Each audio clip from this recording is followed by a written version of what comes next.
Sedí vaše dítě nad úkoly, ale po pár minutách je unavené, nesoustředí se nebo se začne vztekat? Možná říká, že ho při čtení bolí hlava, nebo že se mu písmenka rozmazávají a text plave. Ve škole pak slyšíte, že nedává pozor, že je neklidné, nebo že má možná dyslexii či ADHD.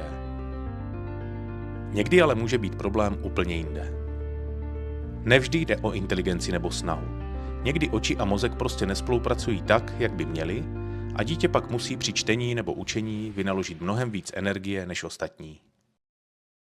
Jak vám v naší optice můžeme pomoci?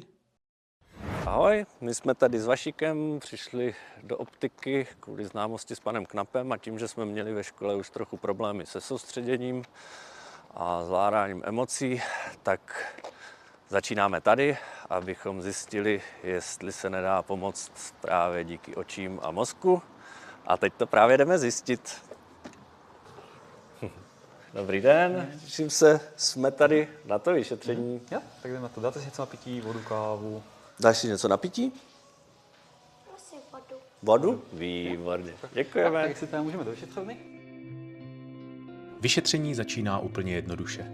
Optometrista si s dítětem nejdřív krátce popovídá, zajímá ho, co dítě při čtení nebo ve škole zažívá. První část je vyšetření funkčního zraku.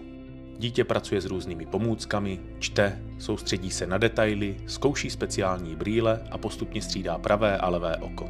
Optometrista sleduje, jak oči reagují, jak rychle se unaví a jestli spolu fungují tak, jak mají. A tady často přichází první překvapení. Všechno může vypadat naprosto v pořádku. Stejný výsledek, jaký jste dostali u očního lékaře. Ostrost sedí, dioptrie taky. A přesto dítě při čtení pořád bojuje. Proto přichází druhá, klíčová část. Vyšetření pomocí technologie Right Eye. Dítě u obrazovky sleduje jednoduché body nebo tvary.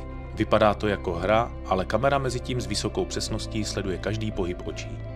A tady se často ukáže to, co jinak zůstane skryté. Že oči třeba nedrží na řádku, přeskakují, vrací se zpět nebo nestíhají tempo, které mozek potřebuje. Druhé překvapení, dítě o tom často vůbec neví. Myslí si, že takhle vidí všichni. Jenže kvůli tomu se rychle unaví, ztrácí pozornost a učení je pro něj mnohem náročnější, než by muselo být. Celé vyšetření trvá zhruba hodinu, je bezbolestné a rodič může být po celou dobu u toho. Po skončení systém všechno vyhodnotí a optometrista vám přesně ukáže, co se při čtení skutečně děje. Pokud se problém potvrdí, přichází to nejdůležitější. Dá se s tím pracovat.